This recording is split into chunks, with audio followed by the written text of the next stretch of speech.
I'm Chili Dilly, the personality pickle. Hi, I'm Greg, and I'm a nerd.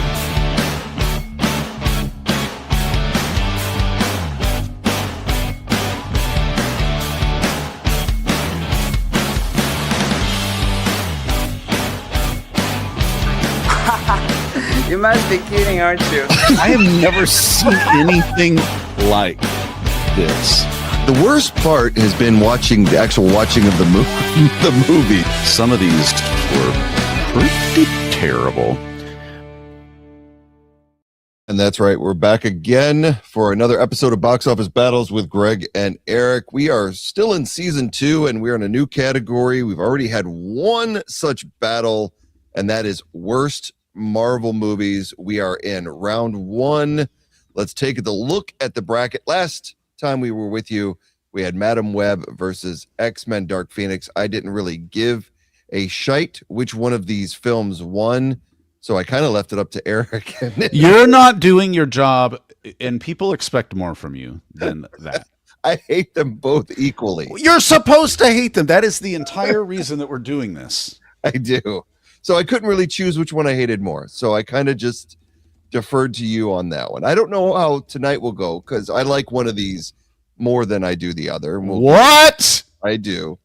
Okay. So we'll get into that. But this is where our bracket stands right now. And tonight we are going to have the number 3 seed versus the number 6 seed. And that is Howard the Duck versus It's Morbin Time.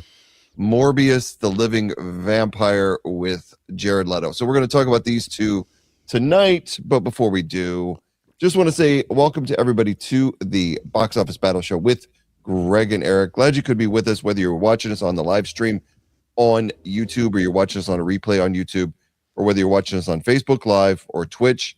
Thank you for joining us each and every week. We want to hear from you, so please send us an email at boxofficebattles@gmail.com if you have any suggestions for the show, like a future category we do. What we do on this show is pretty simple. Like you saw in the bracket, we take movies of a similar genre and we pit them head to head against each other until there is a winner, or in this case, with worst movies, a loser, and then we declare them and then we move on with our lives, having discussed and debated the virtues of all these films. You can also reach out to us and catch our live streams on Twitch at Box Office Battle Pod and at YouTube at Box Office Battle Podcast. And we're on all podcast providers such as Spotify, Apple Podcasts, Amazon Music. Grindr, yes. Farmersonly.com. Chocolate Farmers, Yeah. Chocolate Singles. Yeah, exactly. Yeah, wherever you're listening, we're happy that you're here. If you're just looking to hook up with somebody, Yeah. it's whatever.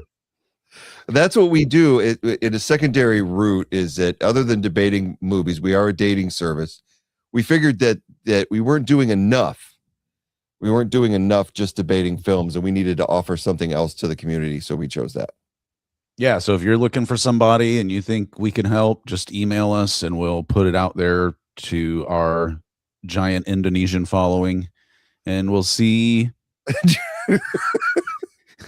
Where do these people keep emailing you from?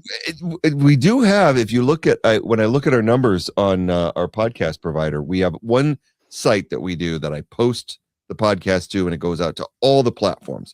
So there I can check our analytics. And we have a lot of people from China that I think spy on the show or listen to the show or trying to steal our identity. Maybe give our passwords out over the air. Maybe Box Office Battles, when you like loosely translate it into Chinese, like Mandarin or Cantonese or something, maybe it means like, giant dudes fucking each other with Greg and Eric. And yeah.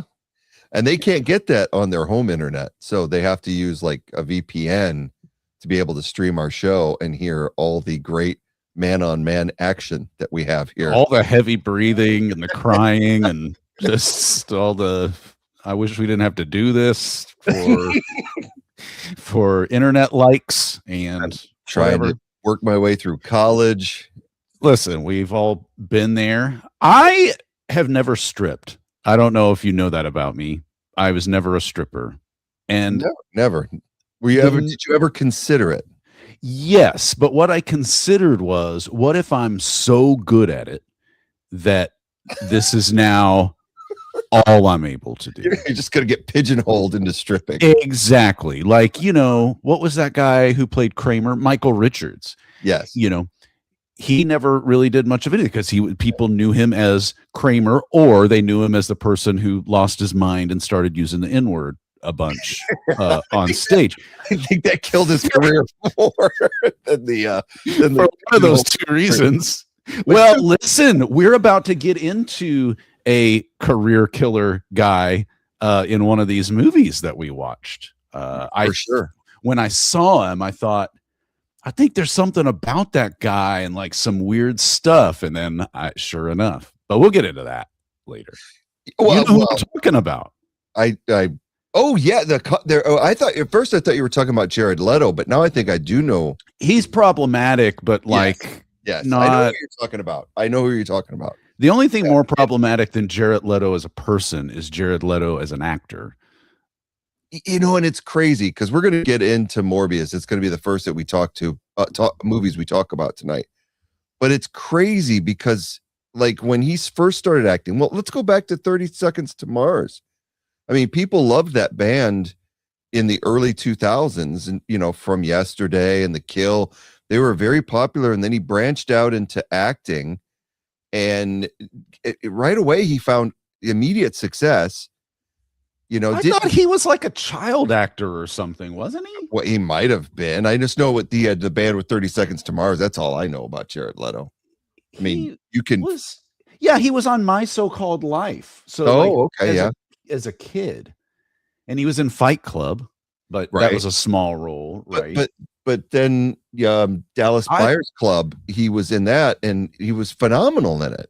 Yeah, I think. Okay, yeah, so he was good in that. I remember liking that movie and all the performances in that. But maybe you've got a director who brings out the best in you. I can honestly tell you that unless I've heard it in passing and didn't know it was 30 Seconds to Mars, I've never listened to a single second of that band. Oh, wow. I doubt highly that it is something I would like. People can email and tell me if I'm wrong. I mean, I would describe it as My Chemical Romance light. It's a little. So then I was right. Yeah, it's a little emo-ish. It can be hard, but it's not like our buddy Jarrett and Bowling for Soup with the nice, pop punk, heavy, nice riffs and ballads and stuff like that. It's more of a dark emo type music. Well, I mean, I imagine that it would be, considering the source of the music. Yeah, I do you hear that? What is that? Yeah, earthquake? That is thunder, my friend. I am in the middle of a thunderstorm right now. It's great. Okay, well, we had a pretty tough storm earlier today. So I will say, if my power goes out, you will know why. Okay. It's been going on I was afraid that it might go out because we usually do lose power when we get the thunderstorms, but yeah, it's pretty crazy right now. But yeah, Jared Leto won an Oscar for Dallas Buyers Club. So he's not like he's a horrible actor.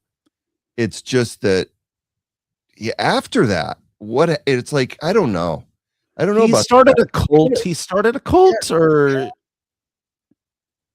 there's a lot of money. You have more fun as a follower. You make more money as the leader, I think. I think that's how cults work. I've watched a lot of cult documentaries. I am fascinated by cult documentaries.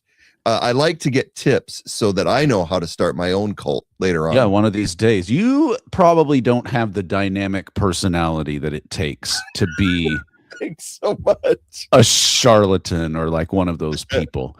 Like Jim Jones, the 1970s, and he took a bunch of those people to like Guyana or something. You know what I'm talking about? Jonestown. Oh yeah. Well, I had a joke about that whole situation, but the punchline was too long. Oh my God. Oh, too soon. Yeah, I've watched those The documentaries. audio of that is like super, super creepy and will stay with you yeah. forever. And I don't recommend listening to it because it will make you feel a way, especially I think if you have children. But I think even if you don't, like what you hear in those recordings is so shockingly and objectively awful. But I'm still going to make jokes about it. It's not so awful that I don't feel like I can't talk some shit. And by the way, Kool-Aid Incorporated, Big Kool-Aid, Big Sugar Drink would like you to know that that was Flavor Aid that they were using. And they would really love it if we would stop. It's never going to happen. They don't mind when people say you're drinking the Kool-Aid. They just don't like it when people refer to it as in the context of Jamestown. But that is the context. That's why people say that. Yeah, exactly. For those of you who don't realize, Jim Jones, a cult leader, moved his entire congregation to Guyana and created a community at Jamestown. And later, when the Washington, the federal government was going to move in, feeling pressure that his cult was crumbling, he had them commit mass suicide with cyanide, probably one of the most painful ways to die, mixed in with Flavor Aid. Great Flavor Aid, or whatever, which they had massive boxes of. If you've ever seen the documentary, it's insane. And didn't they kill like a sitting U.S. senator or congressman on the way out? Yeah, well, that's how things kind of fell apart. He came to visit the camp. It's just like something like you see in a film.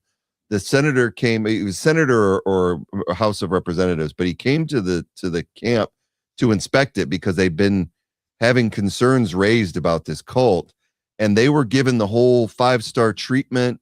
Everybody was singing Kumbaya, and they had it down. They had got one over, and then a few people started passing notes to his people saying that we're being trapped, help us, get us out of here. This is a nightmare. And then word rippled through the community, and it got back to the leadership of Jamestown that this had happened. So there was no way they could let that congressman leave. So they ended up, a bunch of his soldiers, just as they got to their private plane, just opened fire on the runway and just killed everybody. It's crazy. It's a crazy story if you've ever seen it. But yeah, probably one of the most notorious cults that I remember growing up. But there's been others since then. We had David Koresh was a crazy one. So look, I mean, that's not too far from here. You can in Waco. Down in Waco, about 2 hours from here. So you said that Jared Leto had a cult. What cult did he? I know that he's been accused of sexual assault by multiple. Well, okay. So if I were a better person, I'd have looked that up before I just started accusing him of it. I'm hot and cold on the guy, other than sexual assault. Sure, it's the disappointment is the worst, and the sexual assault. There's not really anything on his Wikipedia. It's really the hypocrisy. Yeah, I guess 9 women accused him of sexual misconduct. He became a teetotaler in 2007. He gave money to Haitian orphans after an earthquake one time. Well, that's good. See? So does that balance out the essays? Does that it's the hypocrisy. Is a gay rights activist. There you go. Well, he was in Dallas Buyers Club. I think that where he played a gay man. So I think that would qualify. Trying to get AIDS drugs. If you've never seen it, it's good film. I have seen it, and I very much liked it. Okay, well, there's nothing on here that says specifically that he's in a cult, but I thought there was something about these 9 women accusing him, and it was more like this. Well, I guess sexual assault isn't voluntary. That's not what I'm saying. But they were all put together. I don't know. I don't want to get sued by Jared Leto because he happens upon our podcast. Right. I don't think we have to worry about that. So allegedly, So anyway, all right. Well, so I mean, I guess we're getting into Morbius. Jared Leto is Yeah. Dr. Gary Dr. Mike Morbius. Gary Morbius. Gary Morbius. Yes. Dr. Michael Morbius, yes, is the title of the film we're getting ready to review. I did want to say one other thing about Jared Leto too is like movie wise, I'm hot and cold on the guy because he did a documentary called Artifact that was exposing the problems within the music industry. Because I think I mentioned this on the show before when we had this coming up, where he when we were doing the music category, I mentioned this where he was getting ready to do the 30 Seconds to Mars third album, and the studio, the music studio said, hey, by the way, that's great. Before you guys start recording, you owe us a lot of money. Yeah. And the first two albums had done extremely well. And well, it's all the advances, it's all the touring, it's all this. And so he started looking at what they were charging him and the band, and it was ridiculous what they were taking back out of their advances and everything that they had earned. And then when you compared it to what the albums, the first two had actually earned. So he went into a very long court battle with his record company and to self-produce and break the contract. And if you've never seen the documentary, it's called Artifact.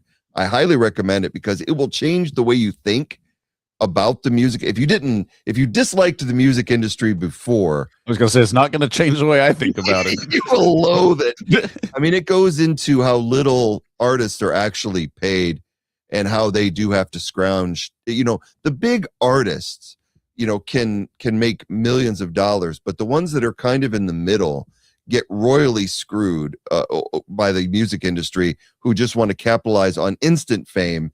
And they predict that these artists are going to burn out, and then they just use them until they can dry them up and move on to the next commodity. And that's kind of what the documentary is about. It's fascinating.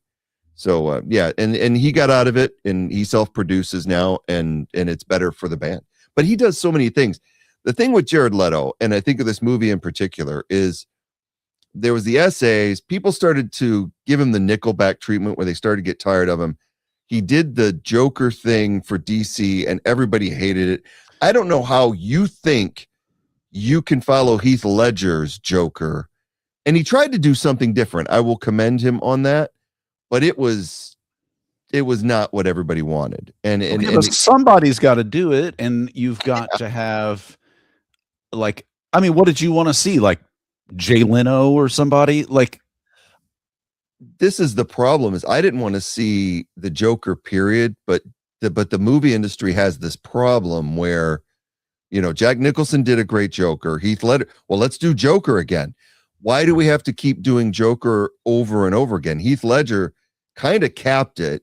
So can we have another? Batman has a massive amount of villains that he can fight. We don't have to have Heath Ledger come, you know, back from the dead, or put Jared Leto in there as the Joker. It was just too much. And I think it was, the fans started really to turn on him. And then you followed up with this movie that hits, you know, and it just had all kinds of problems and reshoots. And people were starting to get superhero fatigue as it was. And a lot of people, we talked about this with Madam Web, knew that there were two types of Marvel movies out there. There was the MCU, which was Iron Man and Incredible Hulk and Thor and the Avengers. And then you had these cast-off MCUs that they had Spider-Man, but they were throwing all these subpar characters out there like Venom and Madam Web and Morbius.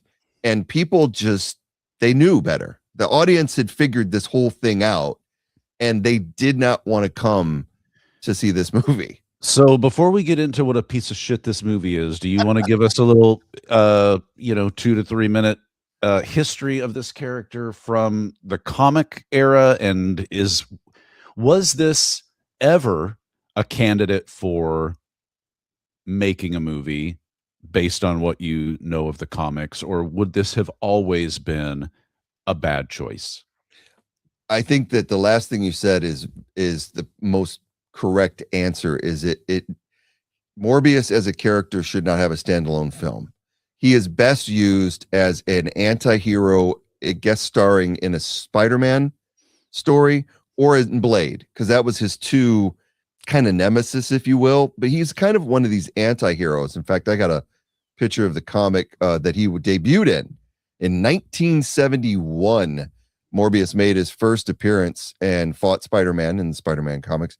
It was interesting about this was that in the early like 30s and 40s, vampire comics and horror comics were pretty popular, but then we had the in the 50s we had the crackdown of the comics code, where they couldn't show vampires in comics anymore because it was well, evil. you got to take a stand on something. Yeah. So in 1971 they lifted hold on, let me think back. In Yeah. 1950, do we have anything else we could be worried about besides vampires? Like any problematic treatment of race? Well, you know, no, not really. you got to start somewhere. Why not with the vampires? Okay, Yeah. fair enough. So Morbius, the thing was when Marvel found out, hey, we can use vampires again, let's put them in a comic, and everybody said, well, let's put them in Spider-Man because that's our hottest one, and so that ended up where Morbius came around. And I actually have some here, as a matter of fact. This is a two-parter. I will show my comics here. Oh, you don't have this one? No. That one's 1971. I don't have one that old. This is 1991. This is Morbius right there. Okay. In Spider-Man number 14 in 1991, done by Todd McFarlane of Spawn fame. I just was looking for one that I might have had that Morbius was in it. But I always liked the character of Morbius, but he was always a guy that popped up in Spider-Man as like this troubled vampire. And the movie does get his origin a little bit correct. He's a doctor that is riddled with a blood disease, and he's searching for a cure, and he accidentally turns himself into a vampire by looking for a cure and trying to use the genetics of bats to solve that. They get that right in the film. It's just, again, he's just not a character that's meant for that type of platform. He should have been a guest in any other film. It seemed about as shallow as a like Eastern Tennessee gene pool. Because I'm just hopefully your metrics don't show us as performing very well in Eastern Tennessee, and We probably aren't not anymore. Shit.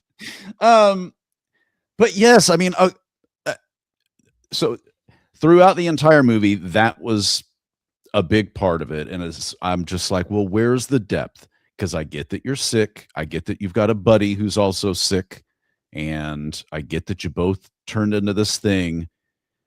And I just kept saying to myself, I paused the movie when I finally saw that him and his childhood friend were now going to be in conflict with one another. And that was 1 hour and 2 minutes into this movie. They took what a lot of films do in about 20 minutes of setting up who these people are, why are they the way they are, what is their pain point, what's the value proposition. Sorry, I'm talking B2B sales now. But like, it took for fucking ever, and it didn't take forever because they were digging so far into the complex nature of this character or this setting or these people or anything. It was just too fucking long.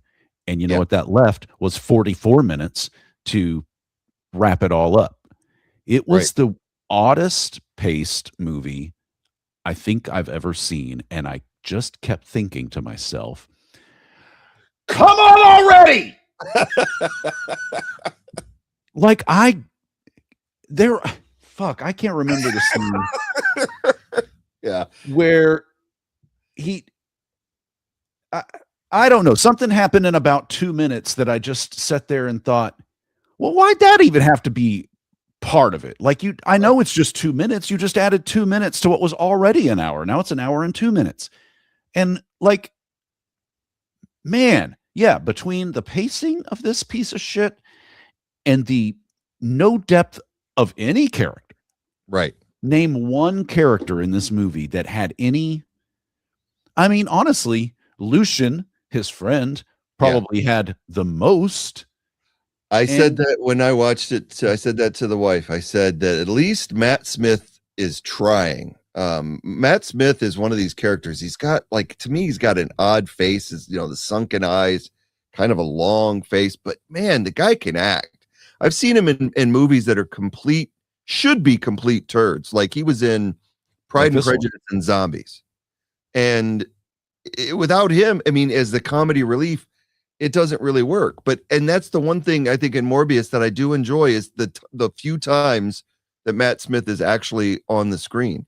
But like you said, it's the exposition.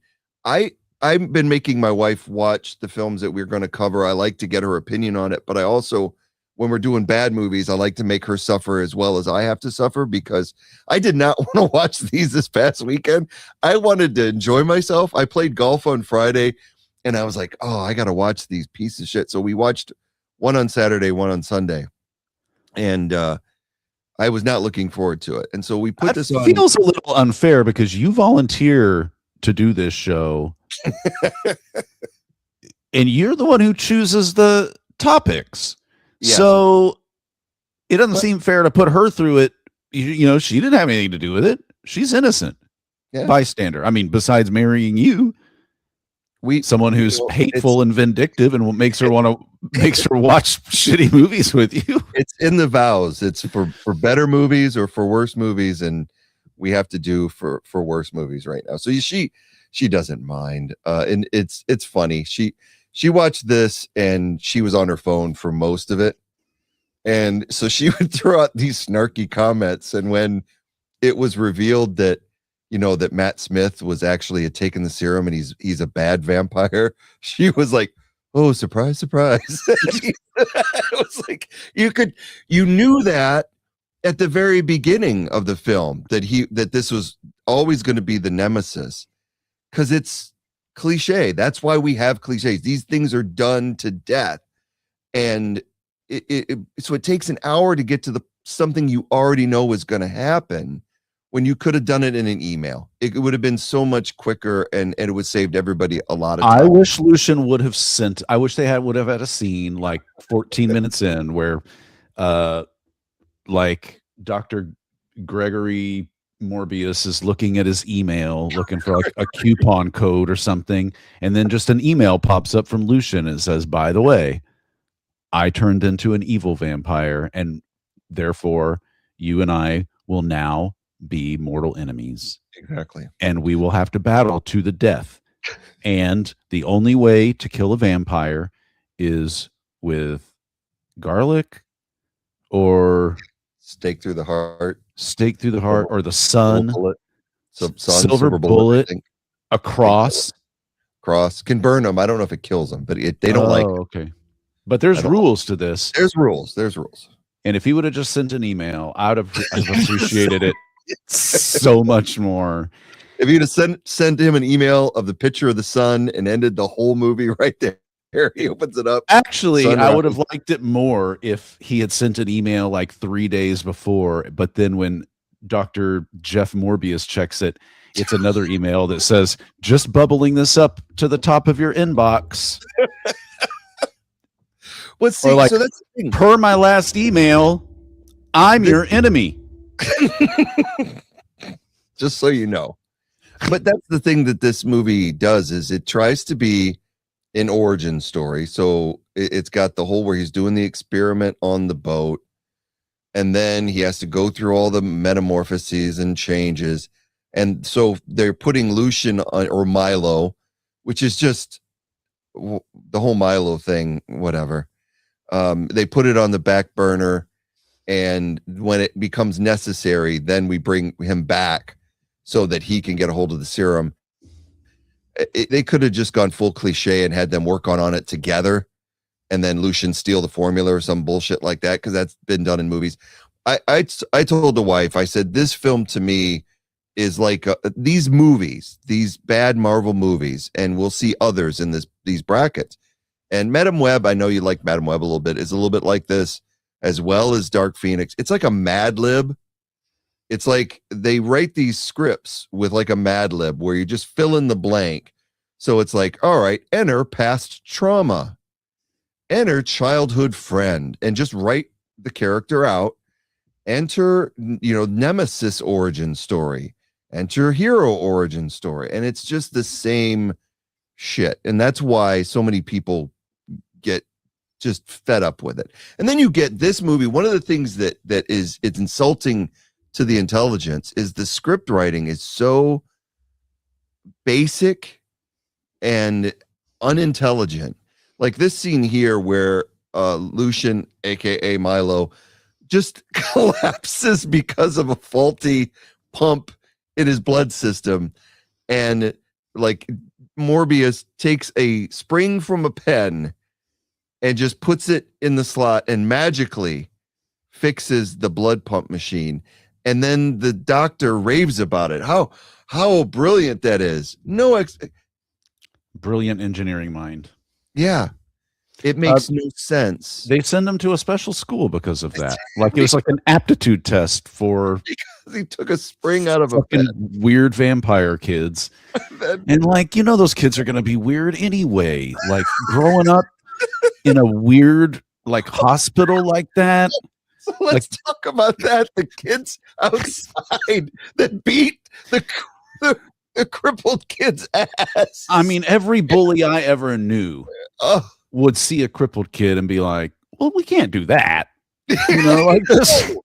These are the worst bullies in the history of bullies. I can't get over that scene where he comes out there on his crutches and they got his love letter from Morbius. Yeah. And they just beat the hell out of him. Look, if you're careless enough to let it go, then you got to let it go. It just sucked out the window. Yeah. In the courtyard of wherever they are, Santorini or wherever it was. Greece or say, I don't know. Yeah. And I mean, yeah, they're already going to be weird because they're all in this hospital together, jerking off on pieces of toast and seeing who's going to have to like eat it and shit like that. That's just what happened, like that many like horny hormonal kids all in one little thing, and they always come up with like the weirdest fucking shit to do because they're just I've never lived in that trying to figure it out. So yeah, they were already going to be weird. And then you send them off to some school for weird, smart kids, and that's going to make them more weird. And he was weird. Everything was just weird. Yeah. And yeah, he is. I mean, he's got this, he's already looks like he's dead when they fast forward, and I just love this accelerated, like he's just a super genius. And Claude Debussy says, are you speaking from experience? Okay, well, I have an answer to that if you'd like to know. Here's the deal. When you stand around in a circle with a group of dudes and you have one piece of bread, it's the last person who comes on it that has to eat it. Well, guess what? I'm a premature ejaculator, so I never had to eat the toast. I was the first one finished. I only barely got my pants down before I was, oh God, and like covering myself up. Okay.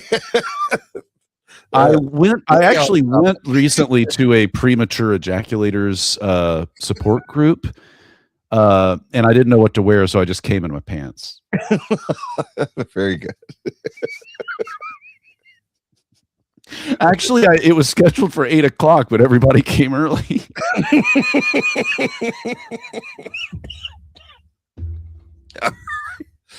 Okay. See what you've done? We're talking about Morbius. Morbius, the vampire. the vampire. Jerking off on toast vampire. Yeah.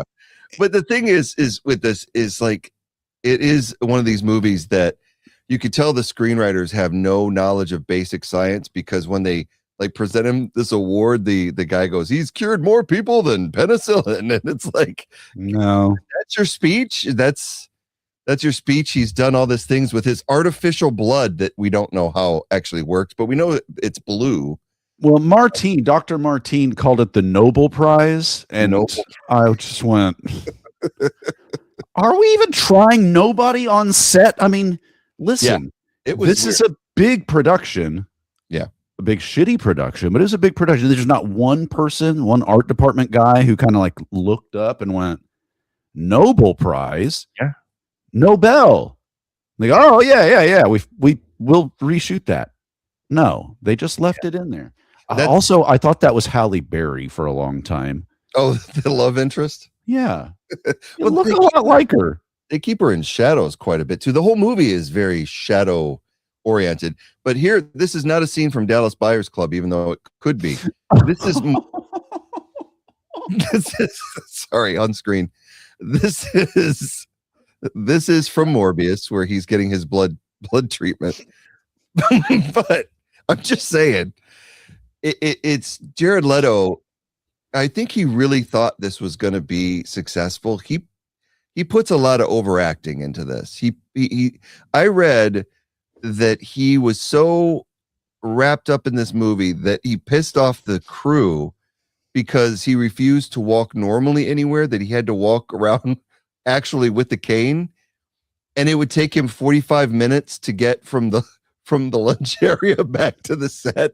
And so it got so bad because he's a method actor that they had to actually get him a wheelchair and wheel him around the set so that they could just get the scenes done faster. So and he loses the weight. He put a lot into this for something that I don't know if he read the script. When I was reading about this film, I saw quotes where he was talking about how this was going to be like Wolverine and Spider-Man, and they were going to do 6 of them. And I'm like, I don't think that this is a man who has the ability to look at themselves like with intellectual honesty and say, maybe something I did isn't great. I get the sense that he's the kind of person who thinks everything he ever did was great. That's a good point. The last shit he took was the greatest shit of all humanity. He certainly comes across that way. Yeah. And so, it doesn't surprise me that he thought it was going to be rad, but you're right.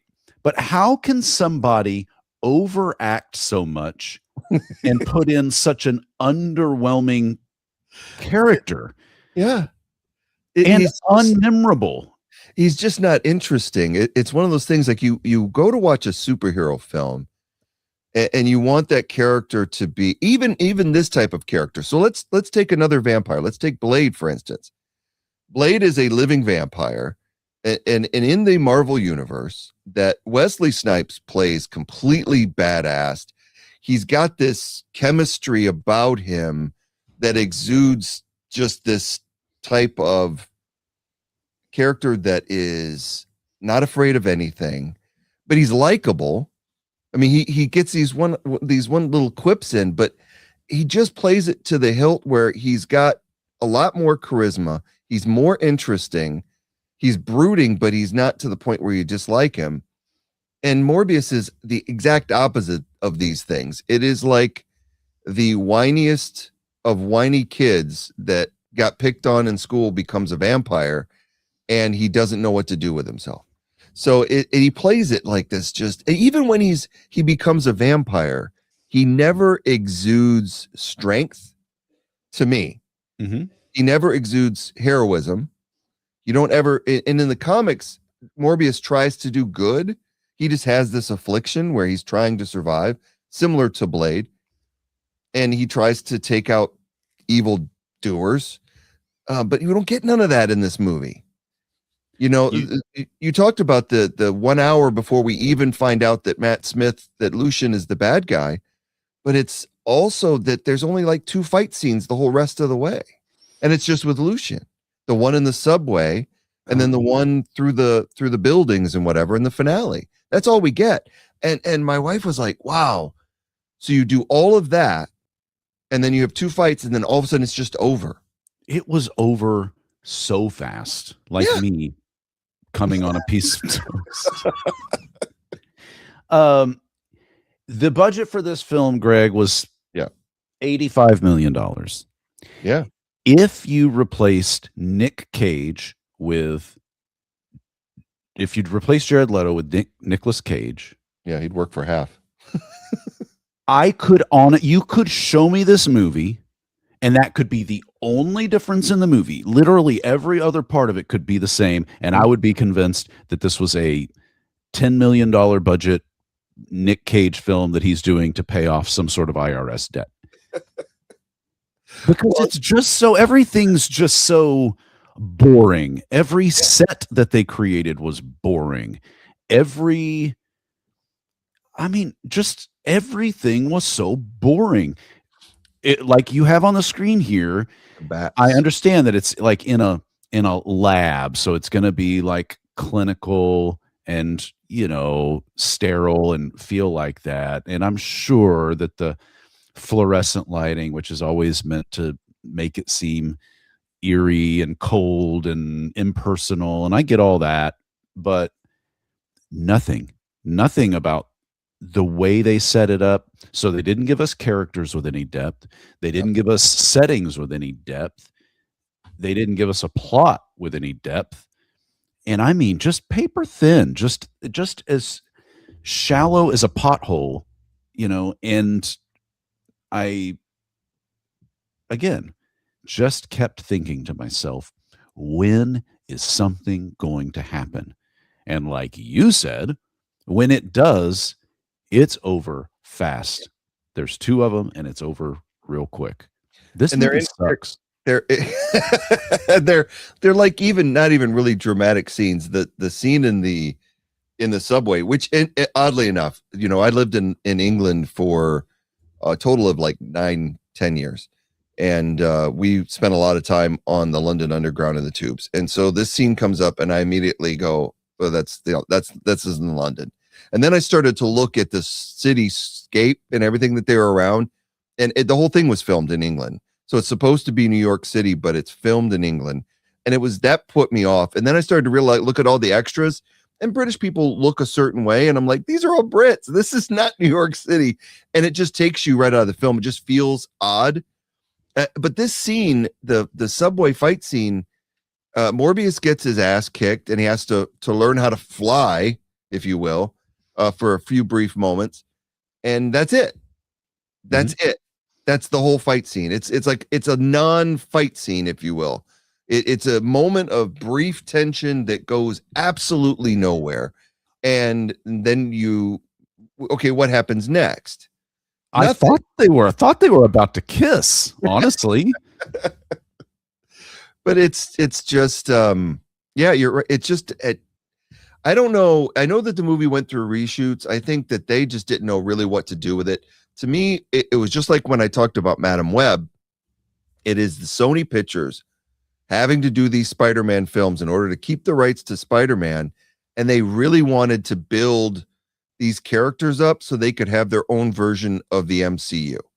So they had the Venom going, they had Morbius introduced, and then you get at the end of this film, you get Michael Keaton, who comes out of nowhere and plays his character from the Spider-Man films in Adrian Toomes, which is the Vulture. And so it's like, why are we putting this guy in? The only reason you're doing it is so that you can sell tickets to the next one, because he has no business being in this film. It makes absolutely no sense other than this is the whole goal of the film, is to try to sell tickets for the next one. I honestly thought, because I was, not completely engaged with this movie the whole time, I thought maybe I had missed the credits and a new movie had started or something. Because I just look up and there's this weird bird guy, but then I saw Jared Leto, Dr. Gorigson, Morbius or whatever. I have bad news for everybody. The same people who wrote the screenplay for Morbius wrote the screenplay for Madam Web. And what I can't figure out is how the same two guys who wrote a masterpiece like Madam Web could turn around. Well, they didn't turn around. Okay, they must have learned a lot, because Morbius came out in 2022. This movie fucking sucks, and it's terrible in every way. And if you if you take out the parts that suck, there's nothing left.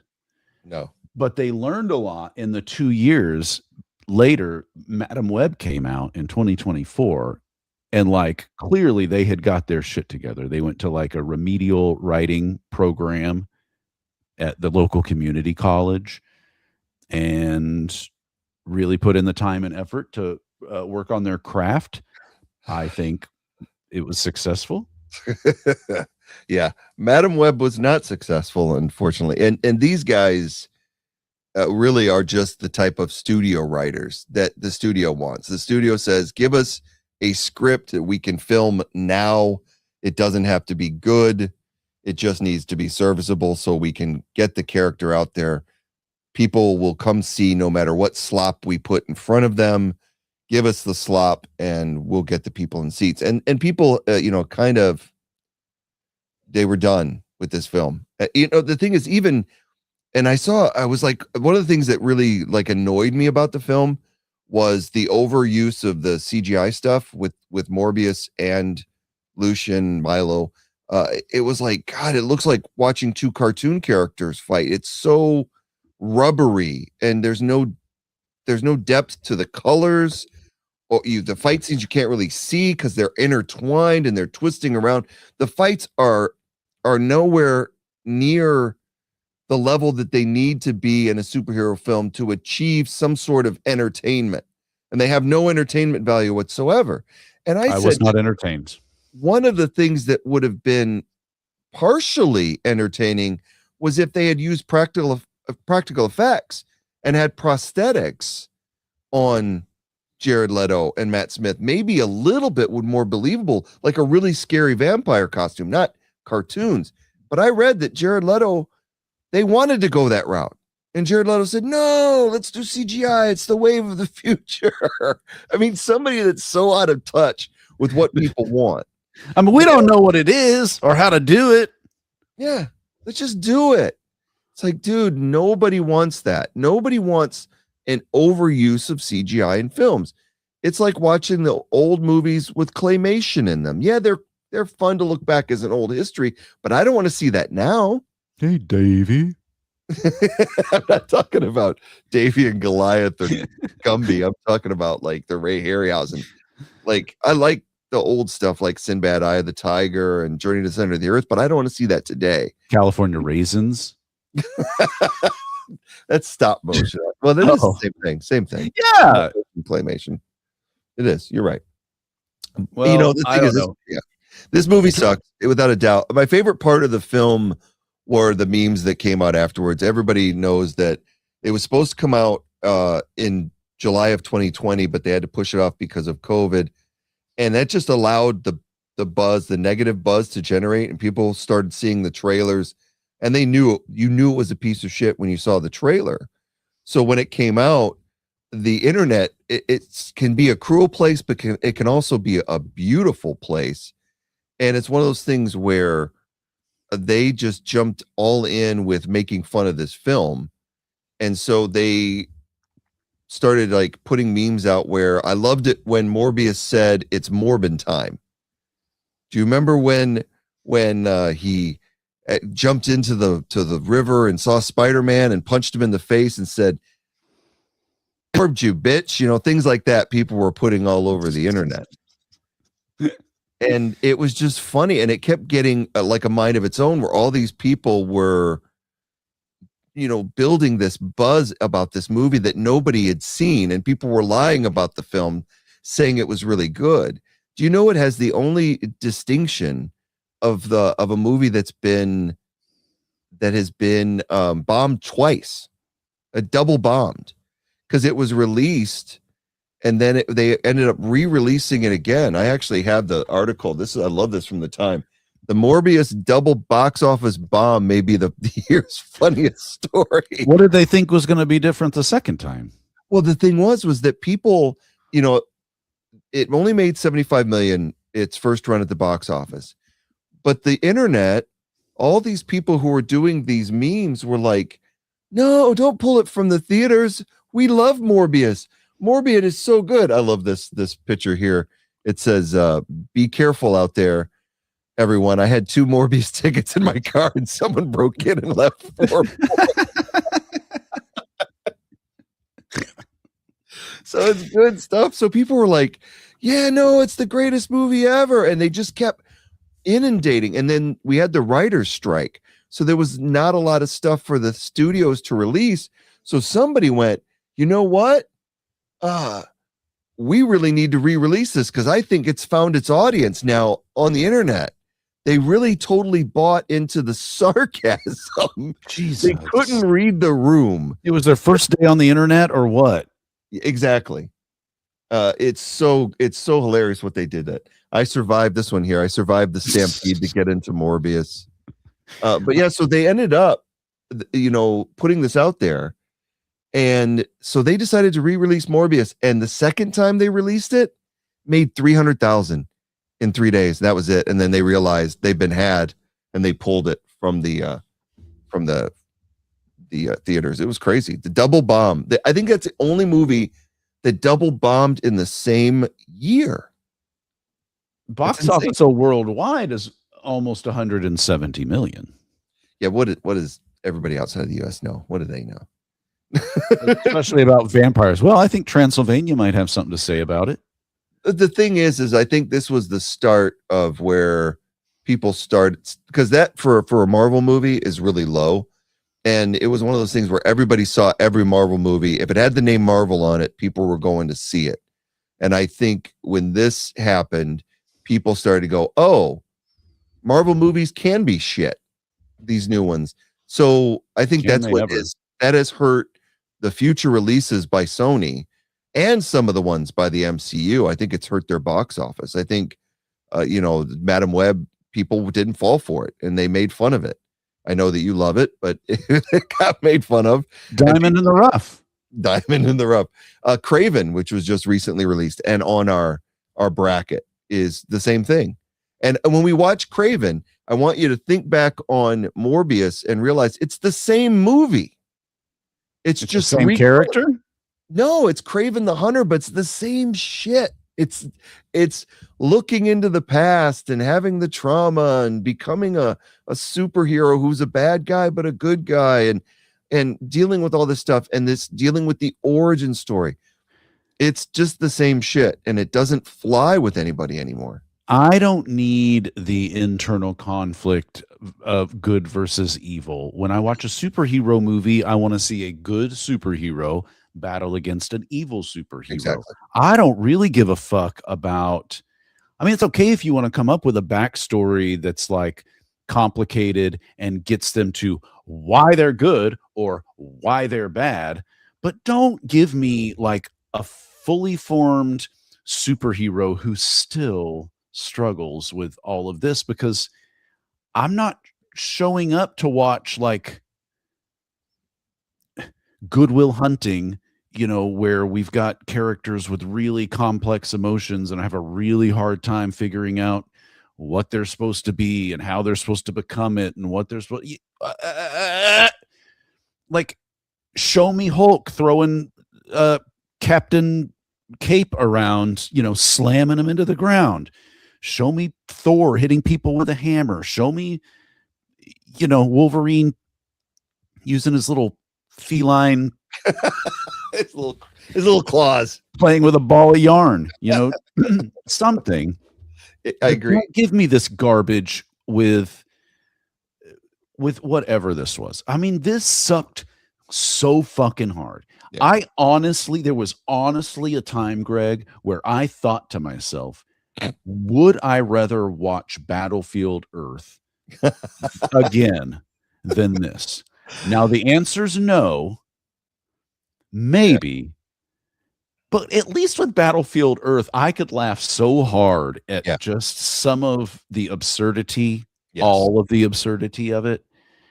You can't laugh at the absurdity of this because it takes itself so seriously, and Jared Leto takes himself so seriously, and everybody's just real, like they're making Dallas Buyers Club 2, Casablanca 2, something crazy. Like it was, it takes itself way too seriously, and that's why it's so easy to make fun of.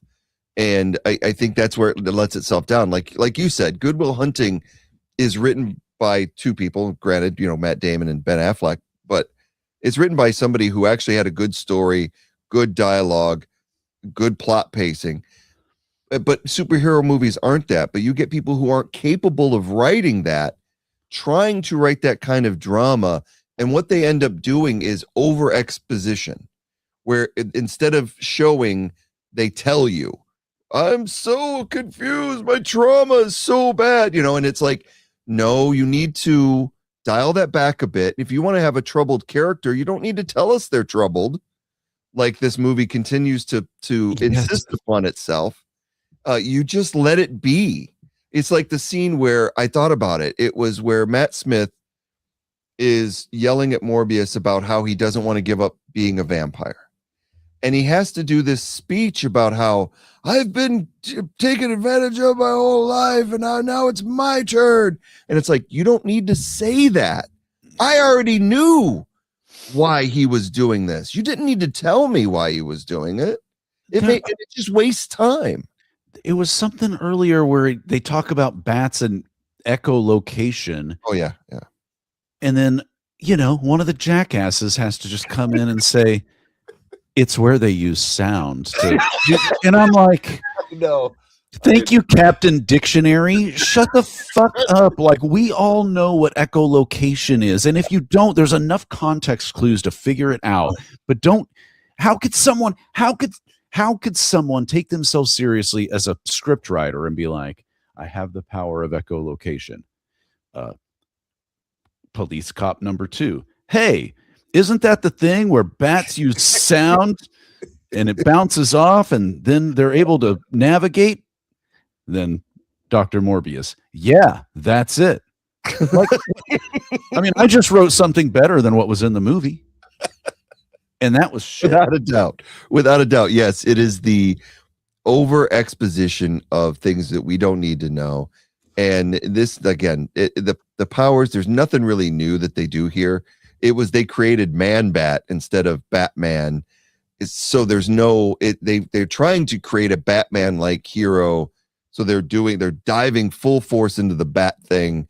And it just never gets off the ground.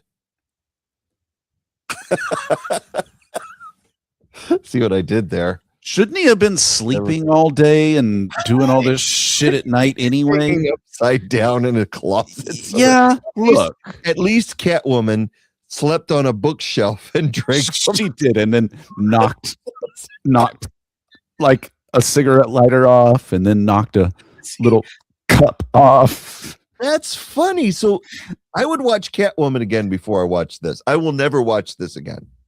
That's done. I'm done with it. Yeah, I'm out. I'm out on Morbius. So that's 2 thumbs down for me. Let's look at Morbius's opponent and see what we think about it, shall we? Tonight, Morbius is facing Howard the Duck from 1986. Another Marvel comic that's out there. I have a picture of the original Marvel comic. This is, I think, issue number 1. I think also in the early 70s, I want to say 72, 73, if I'm not mistaken, was when Howard the Duck came along. He looks a little bit like Donald Duck. They actually had to change his appearance after Disney sued them and said that looks a little bit too much like Donald. And then he started wearing pants. And that's how they got out of the lawsuit. All right, it doesn't look like Donald Duck anymore because our duck now wears pants. And smokes cigars. Yeah, and smokes cigars. The thing about it is I was never a huge Howard the Duck fan as a comic fan. I was aware of him growing up because he would pop up in comics as a joke. But I can appreciate what Howard the Duck was in the 70s. And this movie isn't really it. In the 70s, Howard the Duck was used as a kind of a symbol for anti-establishment. It was a heavy dose of sarcasm, a heavy dose of metaphor in storytelling. It was one of the first comedy type comics where they didn't take themselves too seriously. He fights a vampiric cow in like the first 3 issues. All the rogues villains were silly. So if you remember when The Tick was popular in the 90s, the cartoon? I do not. You don't remember the Tick? All right, well then you're missing out. It's really funny. In the 90s, there was a cartoon called The Tick, and they had so many different characters that were hilarious. One of the villains is called Chairface Chippendale. It's just a guy with a big chair on his head. He's Chairface. That's it. They have one called Deflator Mouse, who is a guy in a mouse costume, but it's Deflator Mouse, like the opera. It's that kind of humor, and that's what Howard the Duck was. It was this kind of pseudo intellectual humor disguised as a duck fighting crime. I think what really ruffled my feathers about this movie yes, is that it didn't make any sense at it doesn't all. It doesn't. From beginning to, I would say end, but maybe to the part where I just kind of allowed myself the freedom to not be totally invested in it because life's too short. Yeah. From beginning to whenever that point was, and it was post bestiality, almost sex scene. Yeah. Okay, listen. Let's dive right into that scene. What I don't think Leah Thompson knew at the time, maybe she still doesn't, is that ducks have penises that are shaped like a corkscrew. And they do this because ducks, like dolphins, are prone to not seeking consent from sexual partners when it comes to reproduction. Well, then they should have cast Jared Leto. And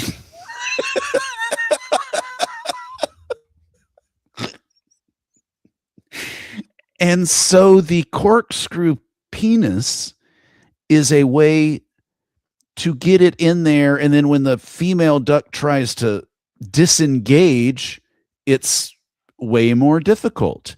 And if you've ever seen the mating rituals of ducks, it looks like a murder is happening. And I've never wanted to, but I don't think she knew that. And maybe that's why he started to have second thoughts about halfway through, because he starts going, well, no, I was kidding, and maybe we shouldn't do this, and I'm, whatever. But he was probably like, you don't want none of this corkscrew dick. And Tim Robbins not shown up and killed the vibe. I think I don't know what would have happened. But maybe because he's from Duck World, that he has regular, more humanoid dick. I don't know. I don't know. He said, okay, like I'll tell you when it happened for me, and it was no, he didn't say, but 13 minutes into this movie, he said, I know quack fu instead of kung fu. Yes. And I can tell you right now that joke did not quack me up at all. And in fact, it's when I knew I was going to hate every part of this movie. And that was 13 minutes into an hour and 50-minute long movie. And I quack puns are hated it all. They had the Breeders of the Lost Ark, or and Blooming Ducks credit card, and I mean the puns. So many puns. And George Lucas is behind this. Yes. And he had just come off of Empire Strikes Back in 82, 81. Jedi in 83. And then just decided Howard the Duck. Here's the other thing, and I couldn't remember. A better man than me would have remembered, but I couldn't remember if we were doing superhero movies. But this guy isn't a superhero.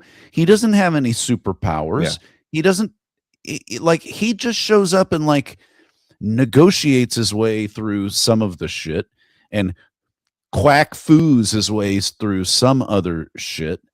And I don't understand the tone of this movie. I think, yeah. We're in that I'm thing. with you. We're in that thing. We're in a delay again. And I fucking, if there's what, why does this always happen? Like 1 hour into the show, there starts to be like a 1.5 second delay. Yeah, I don't know. Ugh. I'm leaving. All I'm right. coming back in. You are okay. Do that. I'm leaving. I'm leaving. Yeah, but come back. So sorry about that. We're having a delay on our end with our streaming. So, but yeah, so Howard the Duck. Apparently, Eric is definitely not a fan of Howard the Duck. I think one of those things is with George Lucas being involved, and Eric's going to pop back in. And I'm here. Dark. There you go. I'm here, but turn your yeah, turn your okay. background You down don't too, like that my might help. SeaWorld background. That's fucking fine. It's an audio medium anyway, so you know. There we go. Yeah, I know. What Yeah, ifs. but it's with trying to do the live stream, it affects it. So we'll see. Can you hear me now? Fine. Like good? Right, cool. I think so. Yeah. What I was going to say though about George Lucas's involvement, it goes back to the popularity of the comic in the 70s. I think a lot of these guys were smoking weed and hanging out and looking at Howard the Duck as this counterculture type of representative that was in these Marvel comics and wanted to make a film that reflected that. Unfortunately, this isn't it. They try to be a little bit family friendly, but yet they have the scene in the massage parlor, which is way over the top that a lot of people won't take their kids to go see. There's no nudity in it, but we talked about the scene with Leah Thompson gets really insane. So it's not a kids movie, but when it's not a kids movie, they didn't go all in with the way Howard the Duck was with the adult humor. So they couldn't decide which one they wanted to be. And I think that's a problem with the film, is that they don't know what they are and what the identity is. Are they satire, or are they really trying to make a serious, action adventure for the family? And that's why it comes off really, really disjointed. How about Leah Thompson's hair though, there in this picture here? That's pretty. I had a girlfriend that had her hair like that when I was in high school. She apparently wished that she had taken them up on the offer of having a wig, because this hairstyle apparently took like 2 hours a day to put together. Oh, really? So I didn't know that. I don't know. I know that she says that this movie effectively. God damn it, Greg. Are you okay? Yes, but it's just, like, I don't know when you're done and when you're whatever. I'm turning my camera off for a second. Something happens halfway through these things where we are talking and then all of a sudden it's like, what?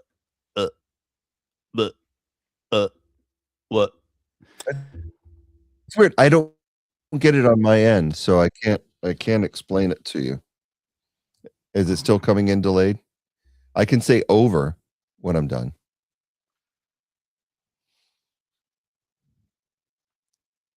I didn't say over though. No, you didn't say over, so I was waiting. So I didn't know. I didn't know what I was supposed to be doing. Is there still a delay?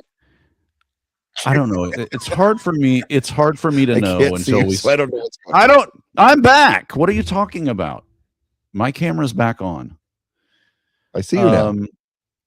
Okay, but do you hear me now? Yes. Okay, there's a 2-second delay. Okay. So I will pause and give you openings. There we go. So Tim Robbins. How did he end up in this film? I mean, he's very young here. My wife and I were talking about it. He had Bull Durham in his pocket, and somebody roped him into making Howard the Duck. So that's kind of, and he really, he cornballs it up in this film too. Do you think that maybe he thought, okay, if I can just attach my name to George Lucas and I can become one of these guys, then maybe I'll be in Star Wars episode 7 or 3 or whatever was coming next? Or maybe he just needed the money. I mean, maybe Bull Durham. I mean, yeah, no, he hadn't done Bull Durham yet. Oh, he hadn't. This was 86. I thought Bull Durham had come out before then.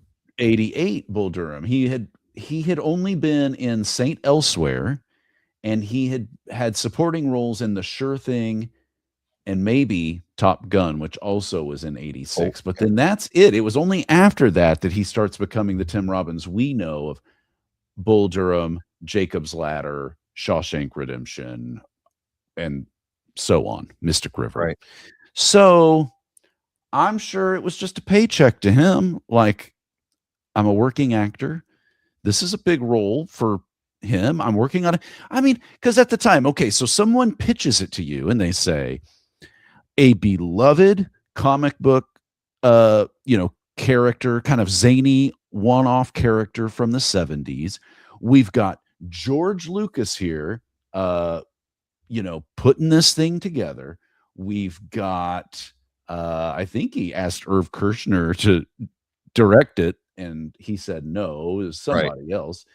But like, oh, Leah Thompson will be in it, and it's going to be really interesting because we're doing this like animatronic live action duck. It's not going to be animated. It's not going to be CGI. We're going to do practical puppetry for this thing, or put a midget inside of a duck costume, or whatever we're going to do. Which is what they did. Yeah. Yeah. And I'm sure when it's produced by Lucasfilms, it's a Marvel Comics Group thing. I'm sure all those things check the boxes of, if you don't know any better, if you don't know what the end result is going to be, like, hell yeah, I'll sign on for that. Like, what, it's either this or do a Fritos commercial. Boy, I love Fritos in my chili pies. And he's got to take a big old bite of chili with a Frito. Didn't Jay Leno do those? That's what I don't know, maybe. But I just feel like Doritos. These Doritos are really good. That's what he did. Was, I just don't get away from my Doritos. That's all I can say. The Doritos are crazy. He's a chump. But yeah, so Tim Robbins, so he did need the paycheck. He's got a large role. He plays the doofus scientist, and it was, it's funny. So this movie for me is, again, we've talked about this as far as like, it is more nostalgic for me because I do remember when it came out. I wasn't crazy about it in the 80s, but I didn't hate it. It was just there. And it wasn't, like I said, I wasn't a huge, but I will say this. We didn't have a lot of Marvel movies in the 80s. They weren't making them. And it's kind of weird that the first one they really do, this big budget one, is The Duck. It just was kind of strange. So as a fan, it was like, all right, well, at least they've got a Marvel movie out there on the big screen. I didn't go see it in the movies. I went to the movies a lot. I did not go see this one there. But yeah, Leah Thompson, Back to the Future, doing well. She says this movie killed her career. She said she had to take the what was the movie she did? She had said no to doing some kind of wonderful. Some Kind of Wonderful, yeah. And then had to go beg her ass back. Yeah, and then Casual Sex, The Wizard of Loneliness, like nothing. A bunch of bullshit. Yeah, nobody wanted her after Howard the Duck, which is a shame. I think Tim Robbins didn't really have a career to ruin, so his trajectory was going up. Hers went down. Although she did end up doing Some Kind of Wonderful because it got delayed, and she met her future husband who directed Some Kind of Wonderful. So some things did work out. It's just that her career, because I think she just ended up on TV after that and did like that sitcom that she was in. I can't remember the name of it. Who's her husband? He was the director of Some Kind of Wonderful. Howard Deutsch. Howard the Duck. Deutsch. Oh, she married Howard the Duck. Yeah, she wanted that corkscrew wiener. Um, so I did not. Obviously, every one of these movies, you will have to explain the original context, source material. But I could not, for the life of me, figure out what the tone of this movie was or what it was. I mean, I honestly couldn't really figure out what are we doing here? What problem are we solving by any of this? No, it's you hit the nail on the head. It doesn't know what it wants to be. Is it a family film? Is it an adult humor? Is it counterculture? Is it sarcastic? Is it a parody? It's trying to be all these things simultaneously, and it doesn't succeed at any of them. The humor is puns, like we talked about. It's pun humor. So there's none of that sarcastic, tongue-in-cheek, metaphorical humor that made the comic good. So you get the situation where all it is him wanting to go back, and he's got to use the satellite to get back, but the satellites become a gateway for demons. And then you enter in Jeffrey Jones, who plays the lead scientist. And we mentioned this at the beginning of the podcast. Poor Jeffrey here. I mean, he was the principal in Ferris Bueller. He was always known as the heavy in the 80s. And then fucking Amadeus, dude. Yeah, exactly. That's another one. Oh, and he was in the world's shittiest fucking movie. He played the character Charles Dietz in Beetlejuice. That's right. He is in Beetlejuice. Fuck this fucker. I'm glad he got put away for being a pedo. He did. Well, it was 2003 that they got him for child pornography. So yeah, I remembered that. Yeah. Oh God, this guy's problematic when he came up on the screen. So he plays the villain, which is what he played in most everything he was in. And he of course slowly turns into a demon over the course of the film and becomes the guy that Howard the Duck has to fight. I guess they kind of fight. They kind of have a big climactic battle at the end. So right, but it was. I mean, I just kept asking myself, why? Why is any of this happening? Why are we doing this? Yeah. Why is? I mean, this band that Leah Thompson is in. This everything felt so. I mean, yeah, okay. Of all the places on Earth, in Earth, that Howard can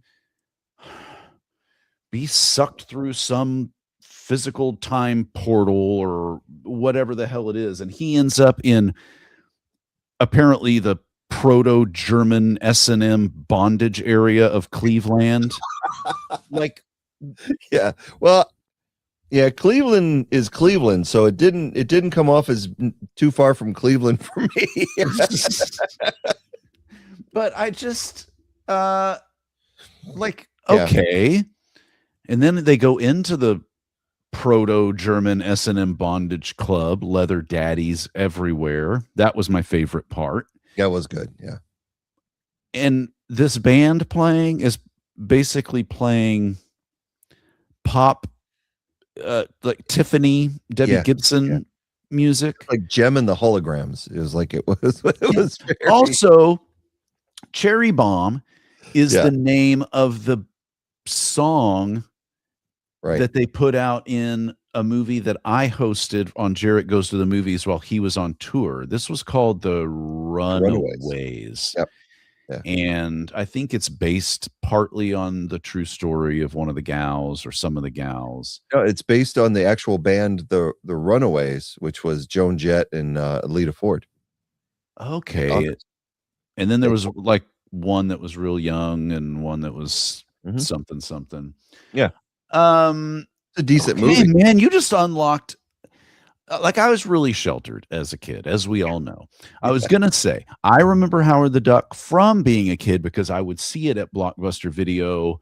It was faced. Yeah, the box. Yeah, and I would always think to myself, I want to get that movie.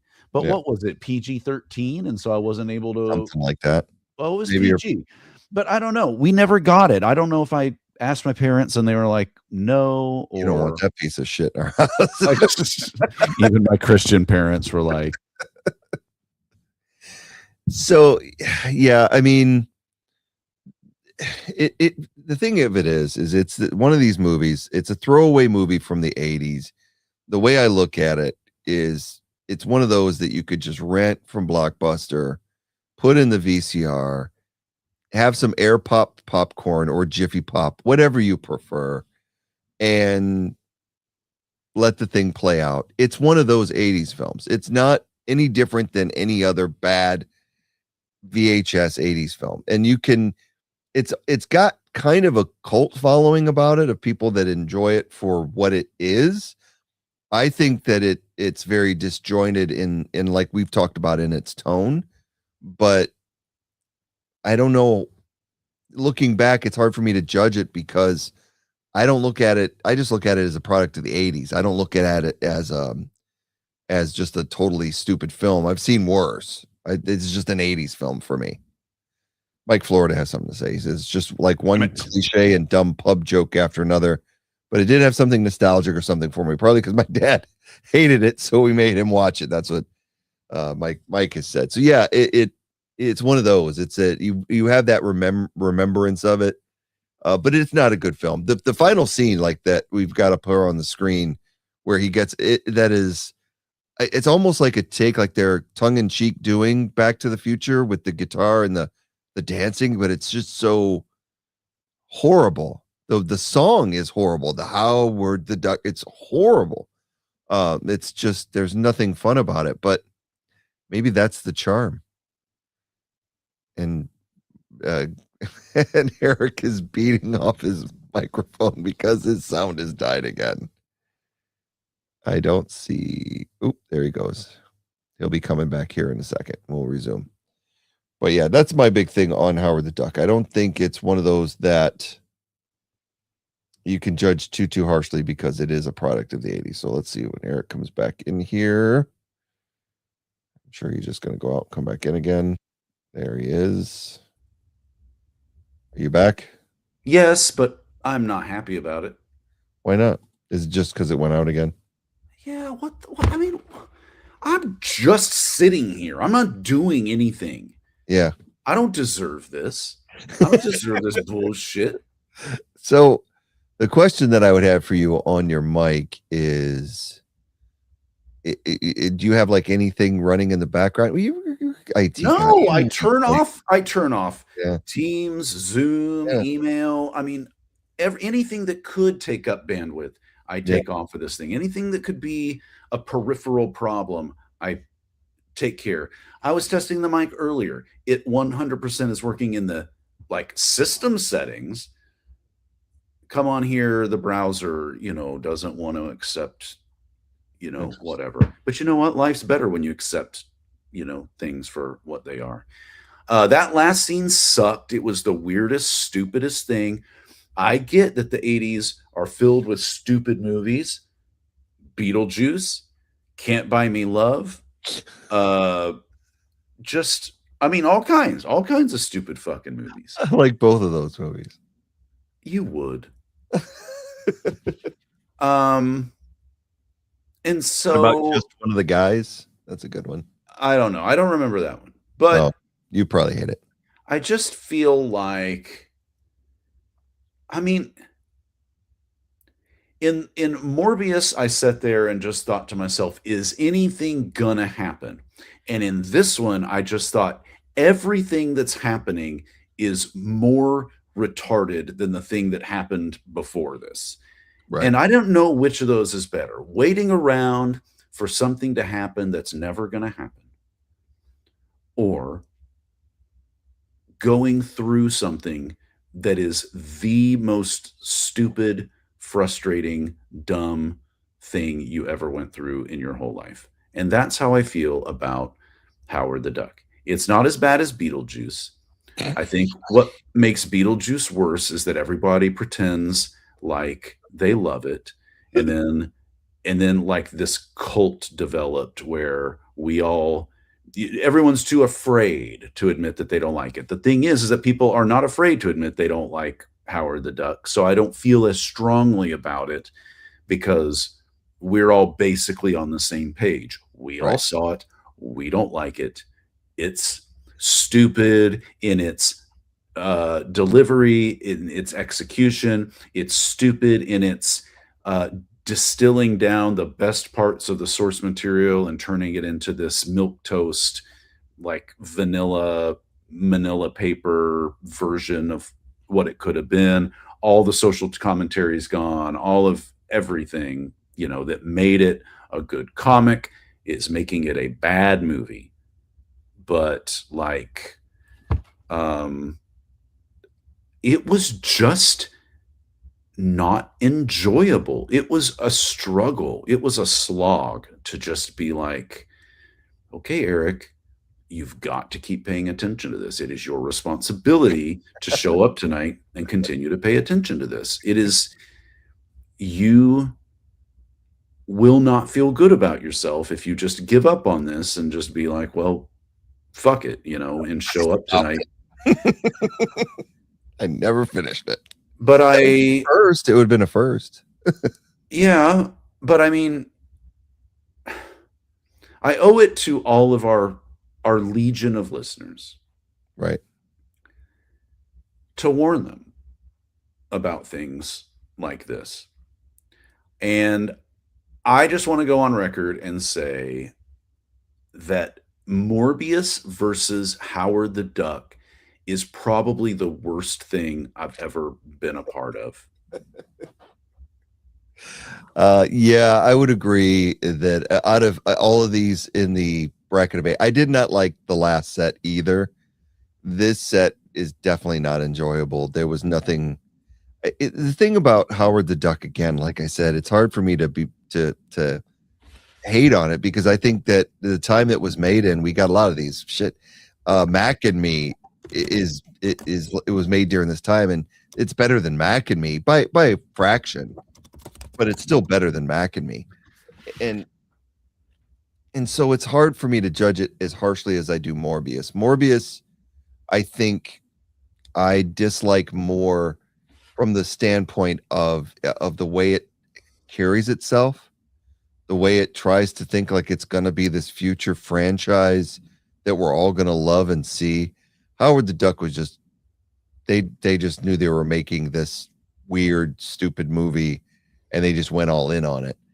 It was an attempt. It was a swing and a miss by all things considered, but it was a more valiant attempt than I look at it as Morbius. Okay, but hold on, because I got a question about this, the inflation calendar. So Howard the Duck at $37 million. Yeah. 37 to make, cost $1 million to make in 1986 has the same buying power as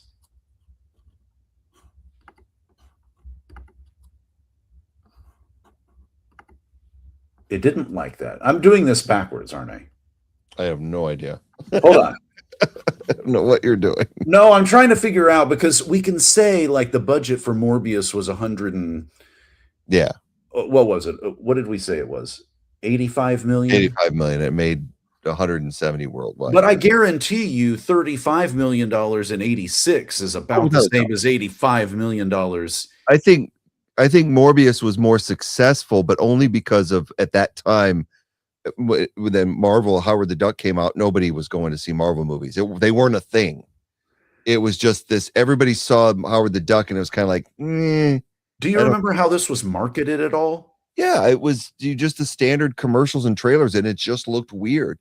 But the thing was that I think parents were warned off about it from the content, so you didn't get families going to see it. It wasn't a family film, and it wasn't an adult humor film like a Heavy Metal or something like that. So because it stayed in the middle, it just totally tanked. Whereas Morbius, I think people expected, hey, it's in the Sony pictures, it's in the Spider-Man universe. They even tried to use Spider-Man in the trailer, and he wasn't in the movie. They had like a poster with Spider-Man on it to kind of tease that maybe there was going to be a Spider-Man in it, but it wasn't. So it just, It just was a failure of a film from that standpoint. It ruined the reputation of Sony Pictures. They won't make any more movies other than Spider-Man now because of this garbage. Well, they tried. They made Madam Web and another Venom and Craven, but now they're done.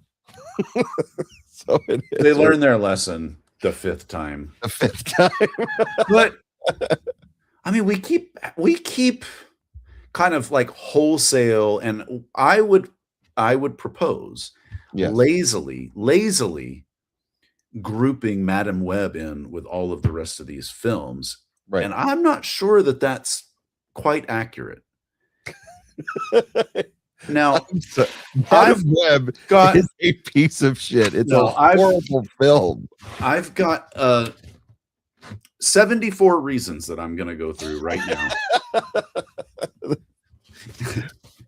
I don't know if this is a bit or if you truly think Madam Web is a good film. I think you're just having me on, but it's not a good film. It's better than both of the films we watched this week, and it's better than the film that we watched last week. So far, Madam Web is the best movie we've watched. We have watched 4 movies. Madam Web is the best one we watched. Not that it's a good movie. It's the best of these 4. It's marginally better than Morbius, for sure. No, not marginally. Not marginally, and I'm not going to allow you to discount it that way. It's a horrible film. It doesn't have any great action sequences at all in it. Bullshit. Bull fucking shit. Yeah, it doesn't. It's just horrible, except for a dream sequence, which is non-existent.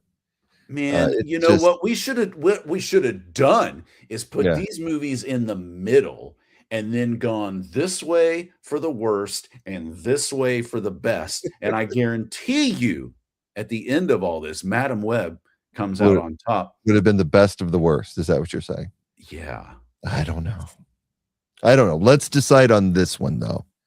These are 2, bad Marvel films.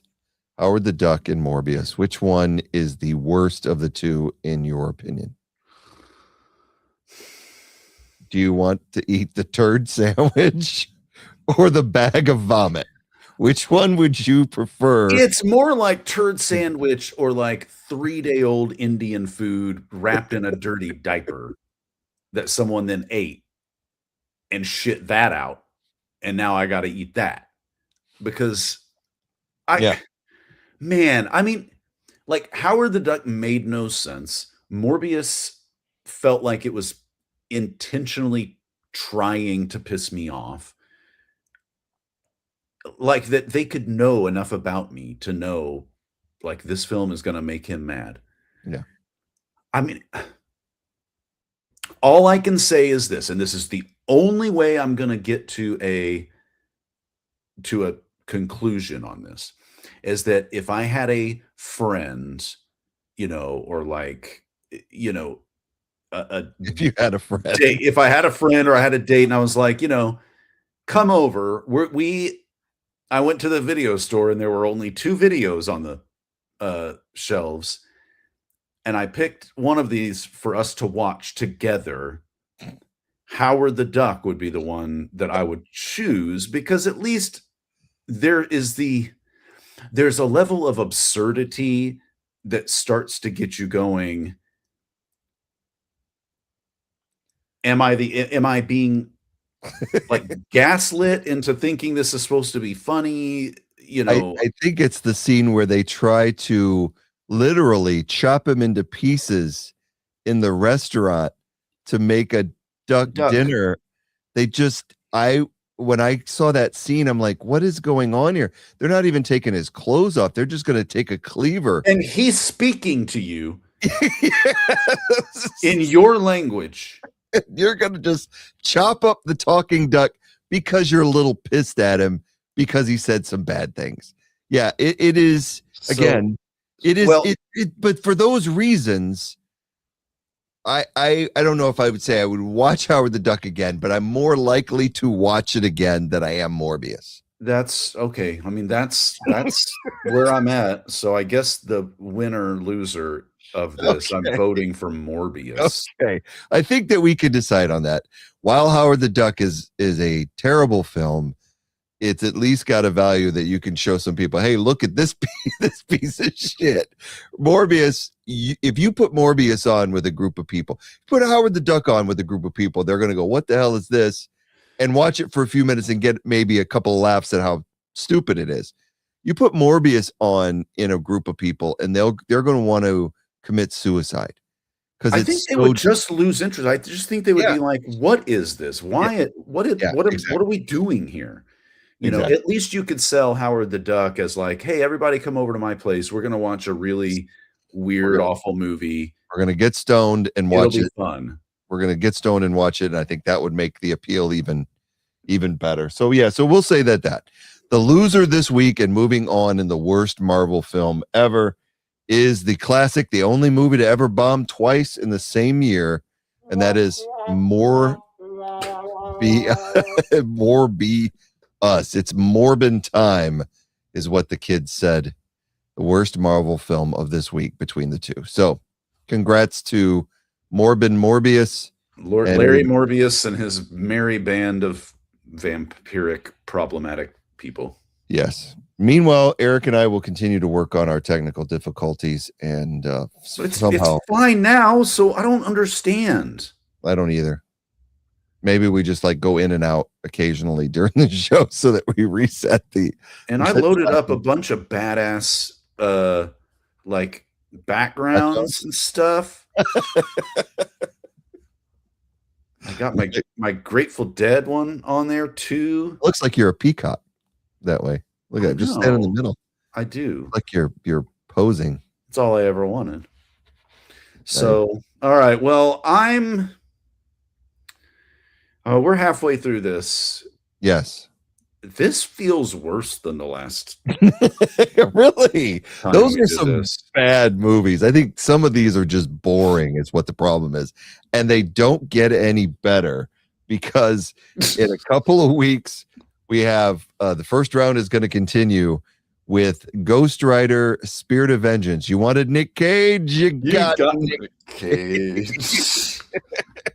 Against Jennifer Garner in Elektra. If you've seen the new Deadpool versus Wolverine movie that came out, Jennifer Garner reprises her role as Elektra in that film because Ryan Reynolds was trying to close the loop on all these bad non-MCU Marvel movies. And so if you haven't seen it, it's got Blade in it. Channing Tatum plays Gambit, which was supposed to be made into a Fox superhero film. It never made it off the ground. So I think it's Gandalf is what you're trying to think of. Okay, it was Gambit. Gandalf is not a Deadpool versus Wolverine. Okay. But Elektra is Jennifer Garner. But I will say this. I remember watching Elektra in the Ben Affleck Daredevil. So she started in that movie as the love interest. And they decided, oh, people really like this character. Let's give her own spin-off movie. And it is the dullest dishwater dirt rag piece of garbage. It is a non-movie is what it is. So you're going to love it. That's what you said about Madam Web, and we're wrong. So we'll just see how you do with this one. I'll never understand your love for Madam Web. But that's going to be it for us for tonight. We'll be back in 2 weeks for Elektra versus Ghost Rider Spirit of Vengeance in our worst Marvel movie category. Thanks for joining us again. If you want to follow us, you can go to Spotify, Amazon Music, Apple Podcasts. Look for Box Office Battles with Greg and Eric. And please subscribe so you can listen to the podcast wherever you're at on any platform. You can almost always email us at boxofficebattles@gmail.com and always follow us on YouTube at Box Office Battle Podcast. With that, turn it over to Eric for his final words of the night. We do appreciate all of your support and all of your listening. Until the next time that we all get together, please remember to be excellent to each other and to tell a friend to watch Madam Web. We'll see you in a couple weeks for Ghost Rider Spirit of Vengeance versus Elektra here on Box Office Battles. Until then, we're out of here.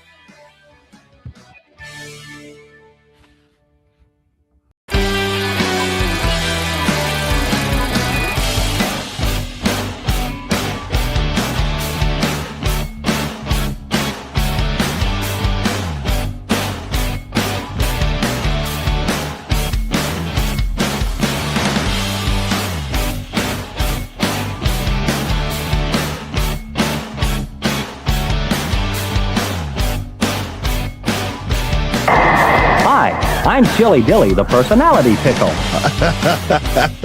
Hi, I'm Greg, and I'm a nerd.